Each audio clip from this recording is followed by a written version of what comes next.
밤에 여호와의 집에 섰는 여호와의 모든 종들아, 여호와를 송축하라. 성소를 향하여 너희 손을 들고 여호와를 송축하라. 천지를 지으신 여호와께서 시온에서 내게 복을 주실지어다.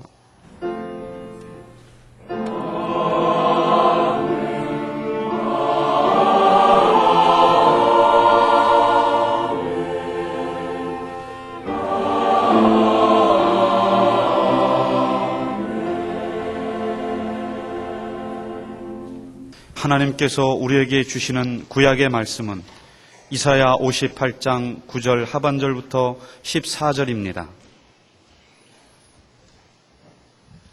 구약 성경 1038쪽입니다.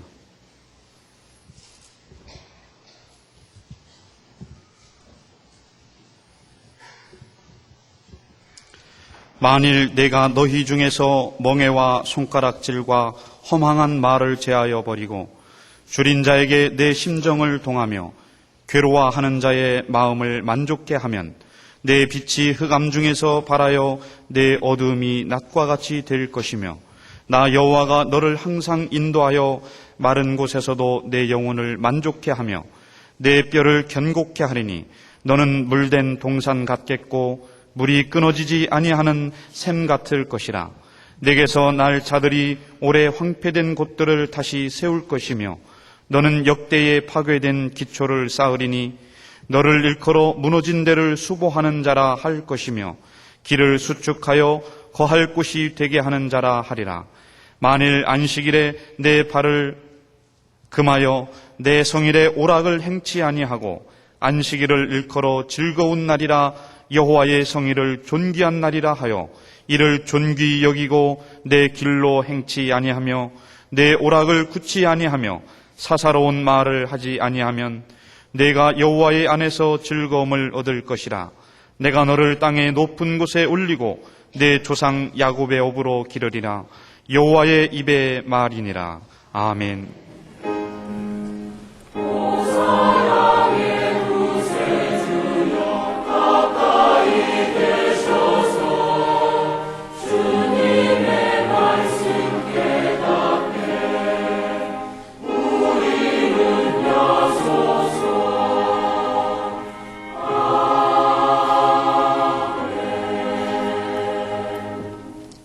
하나님께서 우리에게 주시는 신약의 말씀은 베드로전서 4장 1절에서 3절입니다.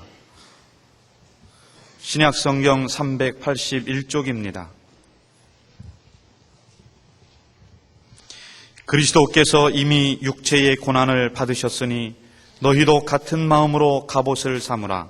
이는 육체의 고난을 받은 자가 죄를 그쳤음이니 그 후로는 다시 사람의 정욕을 좇지 않고 오직 하나님의 뜻을 좇아 육체의 남은 때를 살게 하려 함이라. 너희가 음란과 정욕과 술취함과 방탕과 연락과 무법한 우상 숭배를 하여 이방인의 뜻을 좇아 행한 것이 지나간 때가 족하도다. 아멘. 오늘의 신약 본문 말씀을 새번역 성경으로 보면 이렇습니다. 그리스도께서는 육신으로 고난을 받으셨습니다. 여러분도 같은 마음으로 무장하십시오. 육신으로 고난을 받은 사람은 이미 죄와 인연을 끊은 것입니다. 이제부터는 육신으로 살아갈 남은 때를 인간의 욕정대로 살지 말고 하나님의 뜻대로 살아야 합니다. 여러분은 지난날에 이방 사람들이 하고 싶어하는 일을 하였으니 곧 방탕과 정욕과 술취함과 환락과 연회와 가증스러운 우상 숭배에 빠져 살아왔습니다. 그것은 지나간 때로 충분합니다. 그러니까 정욕대로 살아온 옛사람을 십자가에 완전히 철저히 못 박아버리고 이제부터는 하나하나 고치고 다듬고 또 결단하면서 보라, 내가 이제는 새로운 존재, 새로운 인생이 되었노라고 할 수 있도록 십자가를 향해서 나아가야 하지 않겠습니까? 또 오늘의 구약 본문 중 12절을 보시면 내게서 날 자들이 오래 황폐된 곳들을 다시 세울 것이며 너는 역대에 파괴된 기초를 쌓으리니 너를 일컬어 무너진 데를 수보하는 자라 할 것이며 길을 수축하여 거할 곳이 되게 하는 자라 하리라. 이 부분을 세번역 성경은 이렇게 적고 있습니다. 너의 백성이 해묵은 폐허에서 성읍을 재건하며 대대로 버려두었던 기초를 다시 쌓을 것이다. 사람들은 너를 두고 갈라진 벽을 고치는 왕, 길거리를 고쳐 사람이 살 수 있도록 한 왕이라고 부를 것이다. 원래부터 우리 하나님께서는 인생, 사람을 수보하시는 분이십니다. 영원히 멸망받아 마땅할 죄인, 해묵은 폐허 같은 존재를 예수 그리스도의 보혈로 자녀 삼아주시고 이어서 그 사람의 인격과 신앙, 곧 삶 전체를 나날이 수보하셔서 마침내는 참으로 거룩한 그리스도인이 되고 그리스도의 인격의 장성한 분량에까지 이르게 하시는 것입니다.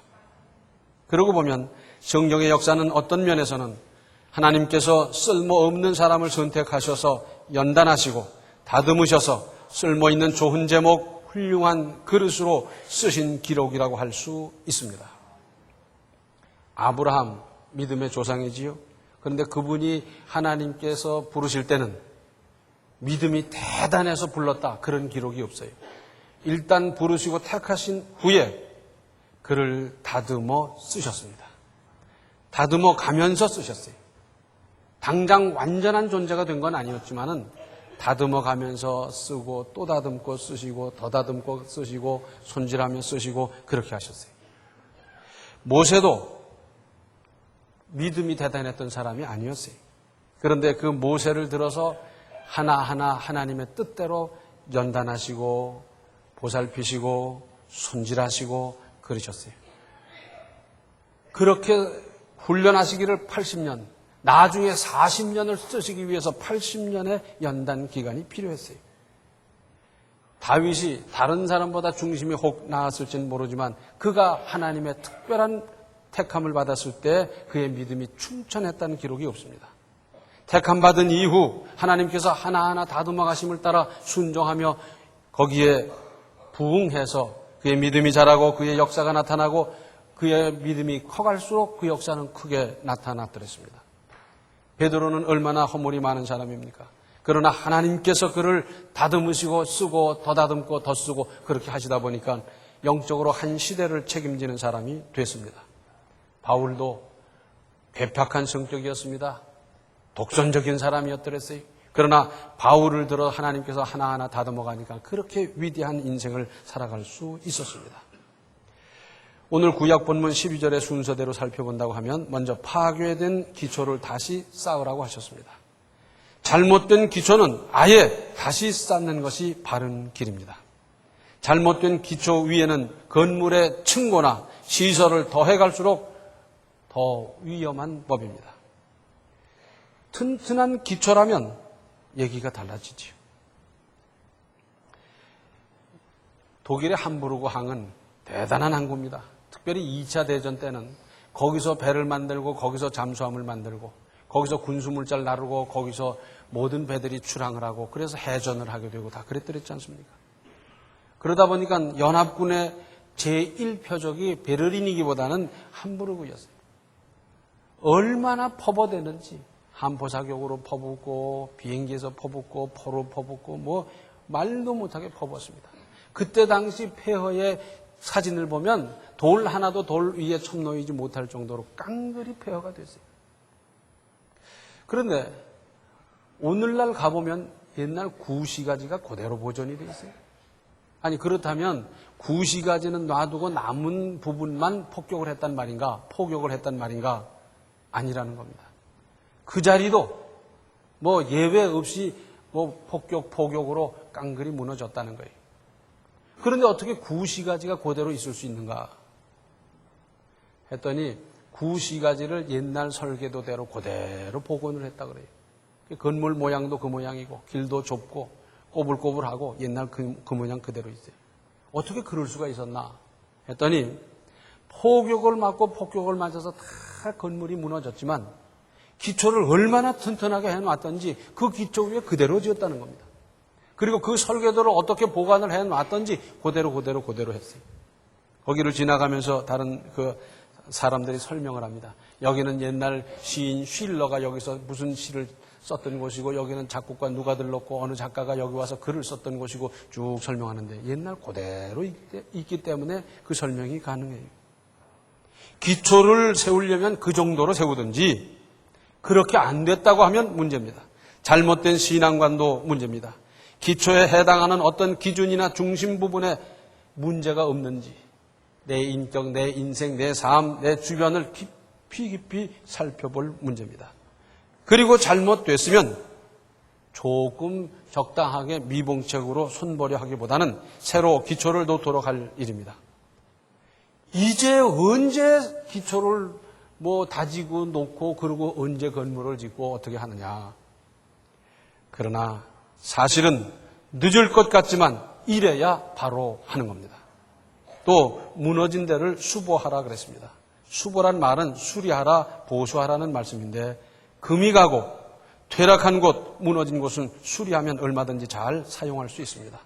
그러나 때를 놓치면 호미로 막을 수 있는 것을 나중에는 가래로도 막을 수 없는 사태를 만나기 쉽습니다. 가령 요즘은 화재다 그러면 대부분이 전기, 가스에서 시작됩니다. 그런데 그 전기는 어떻습니까? 집을 한번 지어놓고는 그 다음에 누구도 손을 안 볼라 그래요. 그러나 피복이 벗겨질 수도 있고요. 한참 가다 보면 쥐가 쏠 수도 있고요. 그래서 얼마든지 누전될 수 있어요. 특별히 장마철에 습기를 따라 누전되다 보면 그것이 화재가 되기도 하고 굉장한 부작용을 낳고 있는데 그런데 자기 개인집, 자기가 살고 가꾸고 가정을 이루는 그곳 안전을 위해서 무슨 누전 검사 받는 사람 별로 찾아볼 수가 없어요. 그것으로 말미암아 다른 집이 화재가 났다는 것을 우리가 충분히 봤음에도 불구하고 그렇게 안 하는 데 문제가 있어요. 수리만 하면, 손질만 하면 얼마든지 잘 사용할 수 있는데도 불구하고 우리는 이런데 소홀하고요. 안전의식이 부족해서 문제입니다. 또 수축하라 그러셨습니다. 개축하거나 개수하라는 뜻입니다. 그러니까 전반적으로 많은 손길이 필요할 때 바로 시행할 것을 말씀하는 겁니다. 그래서 사람이 거할 곳이 되도록 하라는 내용이고요. 요약해서 살펴본다고 하면 두 가지를 생각할 수 있어요. 하나는 고치고 수리하고 할 일을 제때 할 것이고 또 그렇게 일함으로 말미암아 하나님을 알고 믿는 사람 사이에서든지 하나님을 모르고 안 믿는 사람 사이에서든지 막론하고 주변의 모든 사람들이 평가하고 말하기를 저 사람은 기초가 잘못되면 새롭게 놓고 또 금이 가고 잘못된 부분은 수보하고 수축해서 주변을 유익하게 하는 사람이라는 말이 당연히 회자되게 해야 한다 하는 말입니다. 한두 번 그렇게 해서 다른 사람이 인정을 하는 게 아니에요. 그분은 이웃에서 봤더니 늘 손질하고 늘 가꾸고 늘 그저 돌보고 그런데 이것이 눈에 띄는 건물이나 주변이나 수목이 아니라 그것보다 더 먼저 해야 되는 것은 자기의 인격을, 자기의 신앙을, 자기의 사람 됨됨이를 여러 면에서 늘 살피고 고치고 손질해 나가는 사람, 그 평판을 얻어라 그 말입니다. 또 여기서 우리는 이것을 짚어야 합니다. 누구를, 무엇을 그렇게 하자는 겁니까? 우선 나부터, 즉 내 인격, 내 신앙, 내 인생, 내 모든 면을 깊이 살펴서 하나씩 고치고 다듬고 손보아야 할 일입니다. 그러면서 얻어진 경험으로 신앙의 후진들에게 방법을, 경험을 나누며 함께 고쳐나가도록 할 일입니다.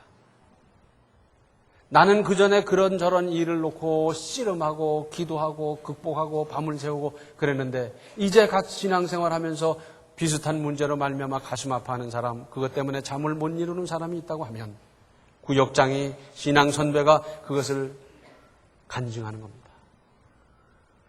나도 그와 같은 일을 당했었는데 내가 그때 이렇게 기도했고 이렇게 참아냈고 이렇게 인내했고 그때 하나님께서 이런 은혜를 주셔서 내가 그것을 극복할 수 있었는데 우리 같이 기도하고 힘을 내라. 이것이 믿음의 선진들이 후진들에게 해줘야 될 중요한 일 아니겠습니까? 우리말에 아주 좋은 단어가 있어요. 손질한다 하는 겁니다. 낡아진 것, 못 쓰게 된 것, 버릴 것 등을 쓸 수 있도록 손보는 겁니다. 혹 꿰매기도 하고 수리도 하고 대신 다른 부속품으로 갈아넣기도 하고 또 찌그러진 곳은 조심스럽게 펴기도 하고 광택을 내기도 하고 그렇게 잘 손질했더니 그 다음에는 쓸 수 있고요. 더 요긴하고 더 가치 있게 되는 거고 그렇게 되도록 손을 쓰는 것. 그러다 보면 그 물건의 가치가 높아져요. 팔아도 더 받을 수 있고요. 효용도 더 있고요. 능률도 더 오르고 그래서 업그레이드 되는 겁니다. 또 우리가 쓰는 평소에 일상용품 중에도 잘 다루면서 쓰면 오래 쓸 수 있는 것도 얼마든지 많습니다. 그런데 우리는 아무렇게나 쓰다가 집어던지고 네 거냐 내 거냐 그러다가 수명도 단축시키고 경제적인 손실을 얼마나 많이 보고 있습니까? 우리 집에서 오래 쓴 게 뭔가 제가 한번 살펴봤어요. 그랬더니 전기다림이 오래 썼어요. 한 40년 썼으니까. 그런데 그 전기 전압이 달라졌기 때문에 트랜스, 도란스라 그러잖아요. 그거 갖다 끼고 쓰면 지금도 얼마든지 쓰고 있어요. 40년 썼으면 꽤 썼죠. 또 뭐가 있나 했더니 제가 군대 생활할 때 그 혁대를 샀는데 그거 지금도 써요. 36년 썼습니다. 방빗자리도 오래 쓰고 있어요. 한 40년 쓰는데 뭐 칠은 벗겨지고 그랬지만 지금도 얼마든지 잘 쓰고 있어요. 잘 다루면서 쓰면 오래 쓸 수 있는 것도 우리는 그런 것을 잘 다루지 못하는 면이 없지 않아 있습니다. 그런데 세상을 살아가다 보면 재생이나 복구가 되는 것이 있습니다. 가령 기계가 고장났다 부속품을 갈아 끼우고요. 또 재물 잃었다가 열심히 일해서 회복할 수 있어요. 건강 잃었다가 뭐 수술하고 약물 치료를 하고 해서 되찾을 수 있어요. 꼭 찾지를 못해서 세상을 떠나는 경우도 없지 않아 있습니다만은 건강 되찾는 경우 많이 있어요. 그런가 하면 재생이나 복구가 안 되는 것도 있습니다. 한 번 사용함으로 끝나는 물건들, 이건 참 조심해야 됩니다. 내가 쓴 것 때문에 내 후손에게 돌아갈 몫이 그만큼 줄어들고 있지 않습니까? 그래서 우리는 그렇게 써버릴 것들은 조심해야 돼요. 뿐만 아니라 뭐 다시 생겨날 것 같다 하더라도 우리는 사실 범사에 절약하고 살아야죠. 이게 신앙인의 자세 안에 있어요. 물이라든지 종이라든지 늘 쓰는 것도 참 조심하고 아끼지 않으면 언젠가는 물 부족이 오고요. 무슨 나무 부족 때문에 종이 부족이 오고요. 그건 우리 다 내다보고 있지 않습니까? 그런데 재생이나 복구가 어려운 것이 있습니다.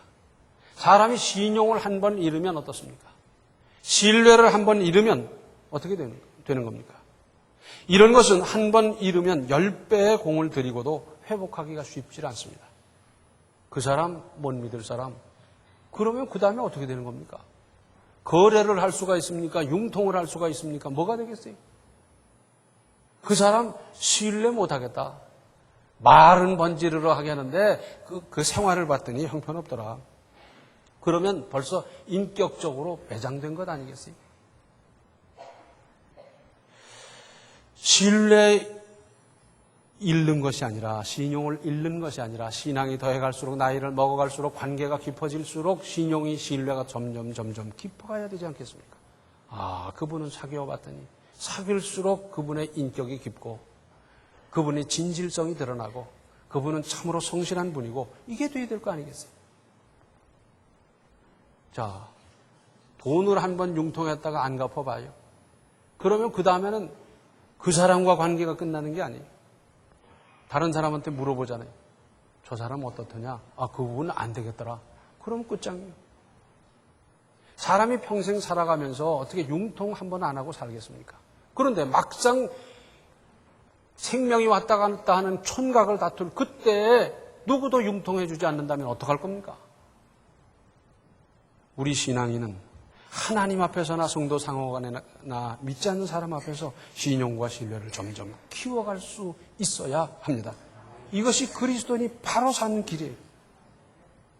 그리스도인들이 거짓말하니까 더 드러나고 그리스도인들이 신뢰를 잃어가니까 더 실망을 하고 그러고 있지 않습니까? 거기다가 요즘은 왜 그렇게 새 것만 좋아하는지 모르겠어요. 그래서 휴대폰도 새 거 나왔다 그러면 버리고 또 새 거 사고 뭐 새 거라면 그냥 사죽을 못 쓰는 거예요. 무엇이든지 고쳐서 아끼며 사용하십시다. 어떤 집은 새로 집을 장만한다든지 새로 아파트를 사서 들어간다든지 이렇게 가보면은 우리 교회는 그런 사람은 별로 없더라고요. 뭐 가구를 싹 바꾸는 거예요. 옷장이고 화장되고 뭐 그냥 싹 바꾸고. 그럴 필요가 어디 있습니까? 옷장은 가만히 서 있는 게 10년 간다고 그게 뭐 낡아지기를 합니까? 뭘 합니까? 얼마든지 쓸 수 있는데도 싹 바꿔버릴 필요가 뭐 있어요? 또 그 집에 어울리게 들여놔야 된다 그래서 외상으로 비주로 들여놓고 나중에 감당을 못해서 신뢰를 잃어버리고 신용 없는 사람이 돼버린다고 하면 이게 뭐 하나님 기뻐하실 일이겠어요?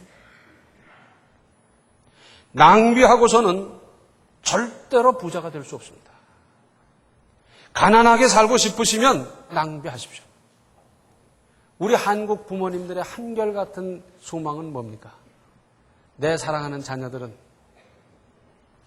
윤택하게 잘 살아줬으면, 나는 고생했고 나는 배고팠고 나는 이런 고비를 넘기며 살았거니와 내 사랑하는 자녀들만큼은 이러이러했으면 그 기대가 있는데, 그런데 그 자녀들이 사달랜다고 자꾸 새 것 사주고 낭비하도록 방임하고 거기에 동조하고 그러다 보면 틀림없이 가난하게 살 겁니다. 틀림없이 신용, 신뢰 없는 인생을 살아가고 말 거예요. 그게 부모님이 바라는 겁니까? 제대로 윤택하게 살아가기를 원한다고 하면 어려서부터 절약하고 아끼고 소중히 여기고 수리해서 고쳐서 쓸 수 있도록 그 방법을 일러줘야 됩니다. 기업들은 원가를 줄이기 위해서 얼마나 노력하고 있습니까? 이게 뭡니까? 쓸데없이 낭비되는 부분을 철저히 막아서 이윤을 극대화하자는 것 아니겠습니까? 하나님께서는 새 인물을 하늘에서 내려보내신 일이 없습니다. 혹 허물이 있고 부족해도 고쳐서 손질해서 훌륭한 하나님의 도구로 쓰시는 것이 하나님의 방법입니다. 예수 믿기 전 또 예수 믿은 초기 해가면서 옛날에 허물 없는 사람이 어디 있습니까? 옛날에 죄 안 지었던 사람이 어디 있고 잘못이나 실수 없었던 사람이 어디 있습니까? 다 허물 있고요. 잘못하고요. 부족하고 다 그런 과거 있잖아요. 어렸을 때 똥오줌 안 싼 사람 단 한 사람도 없는데 자기는 그렇지도 않은 것처럼 착각하지 마십시오.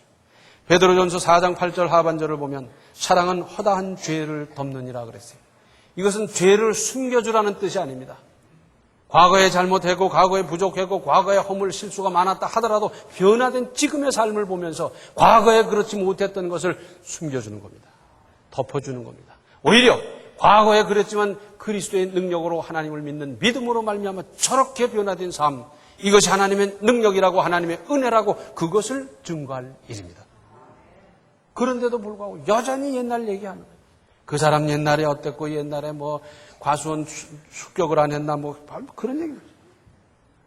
하나님께서는 하늘에서 사람을 보내지를 않으셨어요.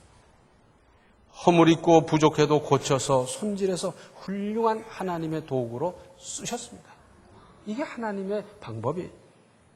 그래서 나를 고치십시다. 나를 손질하십시다. 이 일을 잘 이루도록 성령의 도우심을 기도하며 구할 일입니다. 내가 생각해도 내 부족한 점이, 내 못된 점이 있는데 그걸 고치려고 얼마나 노력했습니까? 잘 안 됐잖아요. 그렇기 때문에 하나님께 구하는 겁니다. 하나님, 내 성질이 아주 못됐는데요.